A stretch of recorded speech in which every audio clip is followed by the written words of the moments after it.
As the votes come in, Virginia Hausiger and Anthony Green analyse and discuss the results live. Can the Liberals edge ahead to clinch government? Will the Greens keep the balance of power? ACT votes, Saturday on ABC News 24. Take an intimate look at the violent side of gypsy life. It's a disease that's passed on. Where boys become men. You just can't lose. And men are born to fight. You're bred to fight. You're gonna fight. This is our life. This is our way. A brutal tradition that really packs a punch. I hope I'm not eating too hard and giving brain damage. No gloves. This is bare. There's no doubt about it. And real. I was born a man, and I'll die a man. Brand new Gypsy Blood. Sunday 8:30 on ABC2. Longreach. The Gold Coast. Sydney. Canberra. Melbourne. Reporting for ABC News 24.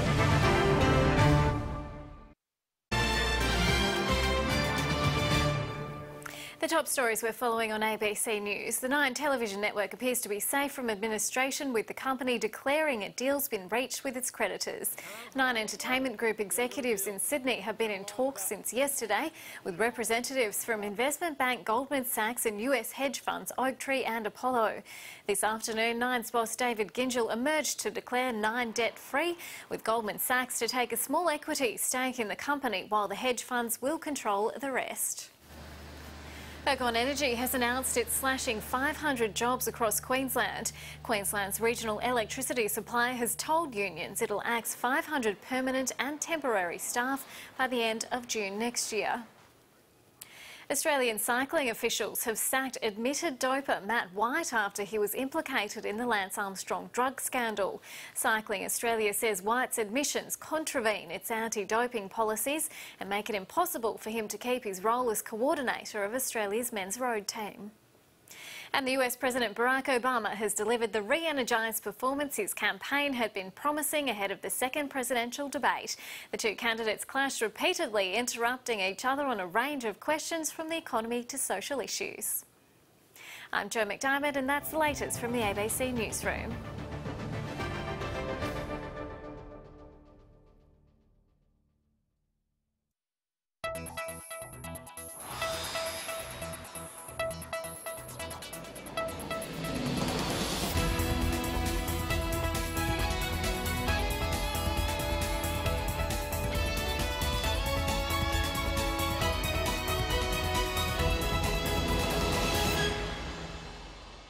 And welcome to Capitol Hill. I'm Lyndal Curtis. Today, our semi-regular discussion about foreign policy, and it's been a busy week. The Prime Minister is in India, building relations with the less talked about Asian giant. The opposition leader's been in Indonesia, talking to the Indonesian President and the head of one of our nearest neighbours. Joining me to discuss the foreign affairs issues of this week are Green Senator Rhiannon and Liberal MP Josh Frydenberg. Welcome to you both. Hello. Hi Lyndal, hi Lee. We'll go first to India, where the Prime Minister is on a bilateral visit. She did have an unfortunate stumble today.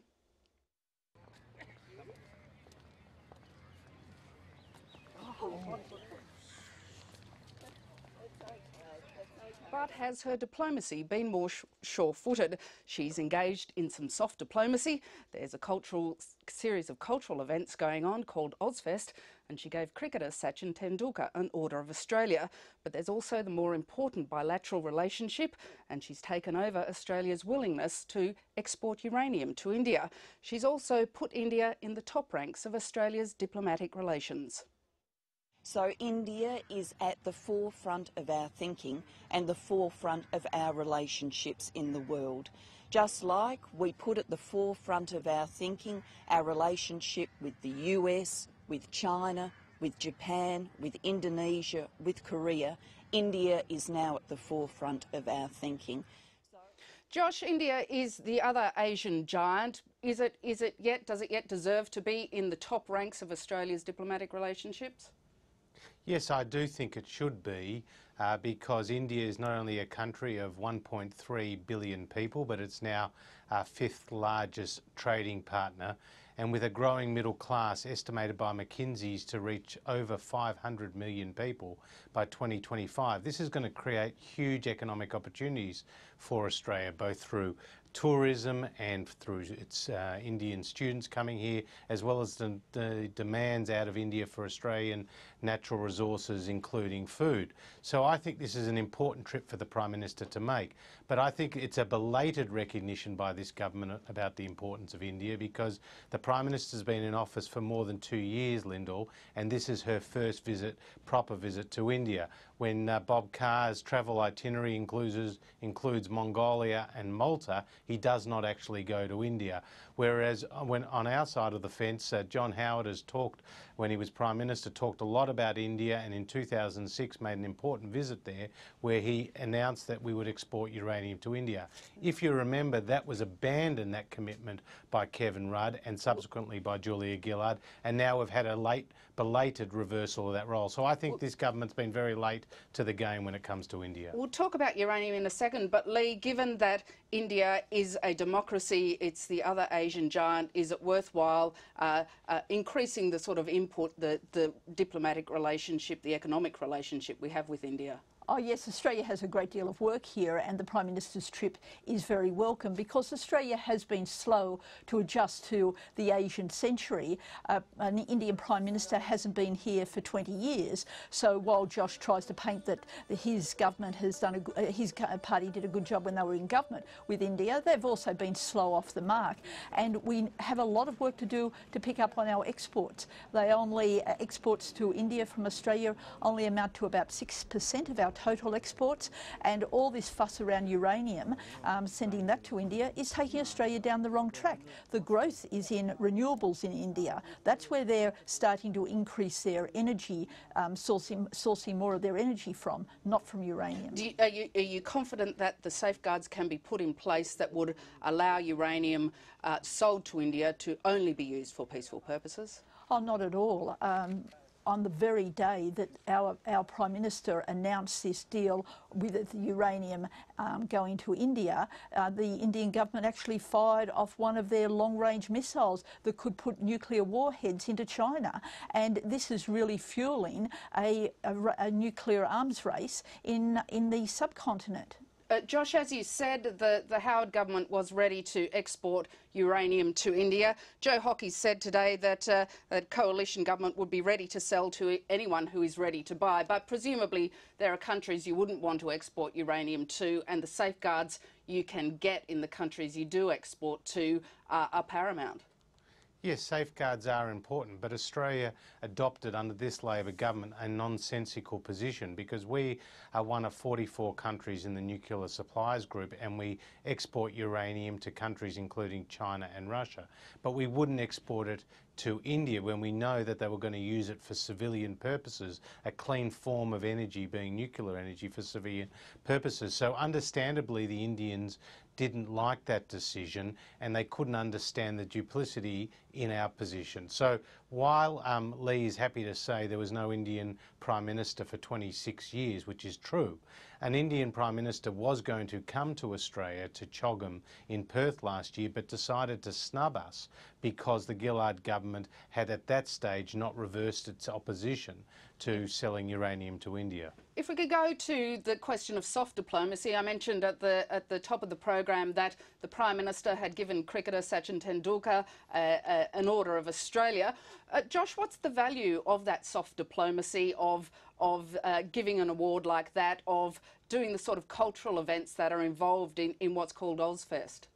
Look, soft diplomacy was actually termed by, or soft power was termed by Joseph Nye, a professor at Harvard, and it is a very real element in diplomatic relations between two countries, and I think cricket is an important link between Australia and India.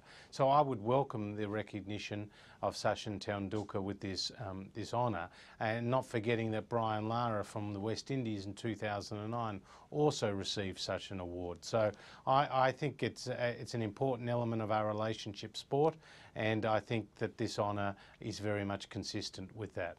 Lee, does this sort of soft diplomacy, soft power help buy you a few brownie points when you're seeking to build a relationship with another country?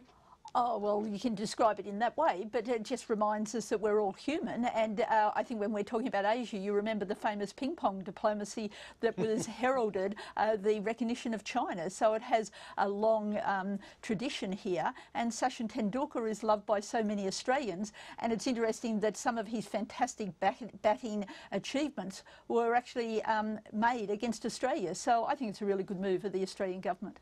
We might turn now to the other side of politics and another of Australia's important relationships. Tony Abbott has been in Indonesia. He got a meeting with the Indonesian president, in which he did talk about people smuggling and border protection, but not the specific point that may prove troubling in relations between a coalition government and Indonesia, the policy of turning asylum seeker boats back where it's safe to do so. Mr Abbott says that was discussed in subsequent meetings.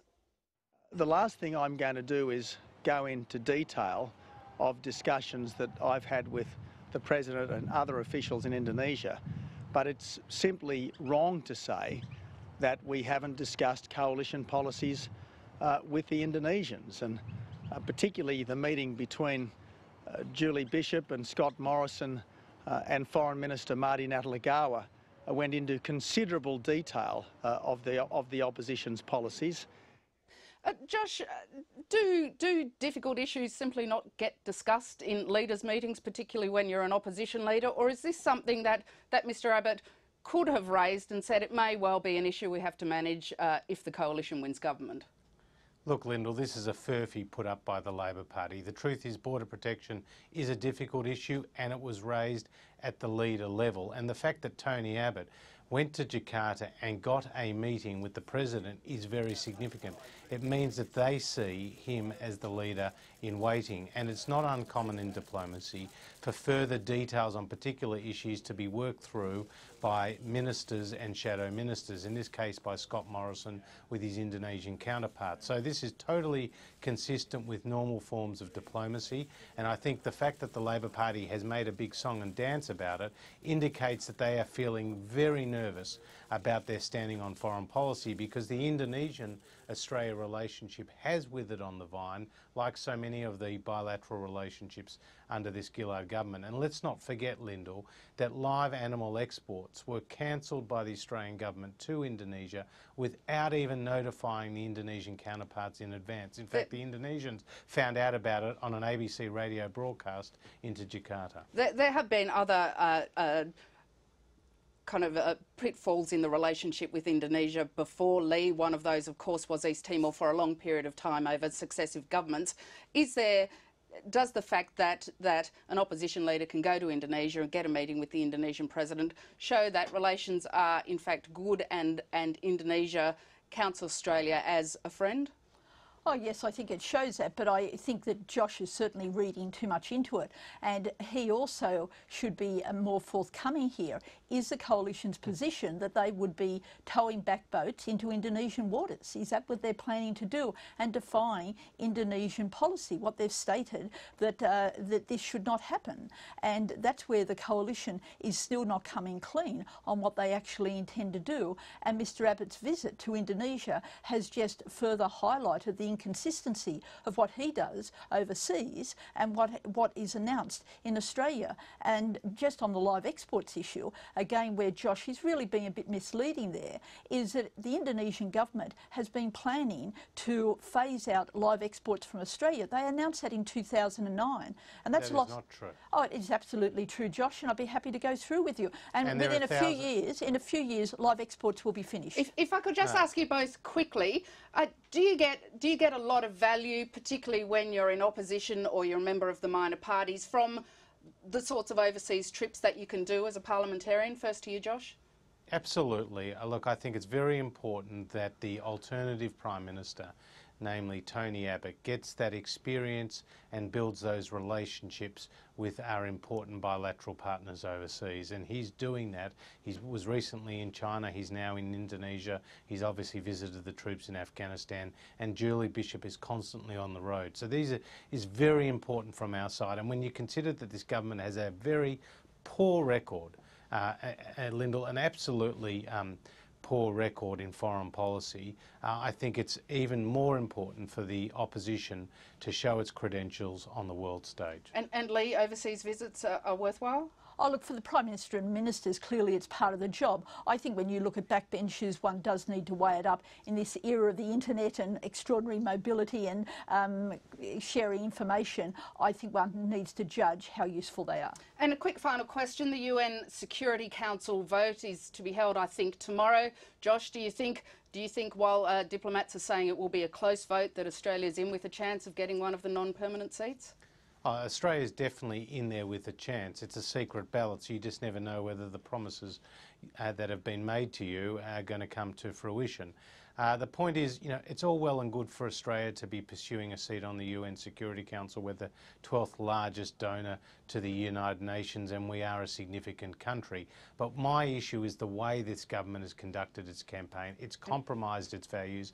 It's sent its most senior diplomats to a meeting of the non-aligned movement in Tehran when we're not even a member of the non-aligned movement, when Canada and the United States have boycotted that meeting, and when Iran is a state sponsor of terrorism, hell-bent on building a nuclear weapons program. And Lee, very, very quickly, do you think Australia's in with a chance? I have sympathy for the lawyer and the Professor Ben Saul's position that Australia doesn't warrant that seat because of we're breaking our international obligations to refugees, keeping them in detention permanently. I think that's worth considering. On that note, we'll have to leave it. Lee Rhiannon and Josh Frydenberg, thank you very much for your time. Thanks, Lyndal. Thanks, Lee. Thank you, Josh. Thanks, Lyndal. And thank you for joining Capitol Hill. Please be with us tomorrow. Good night.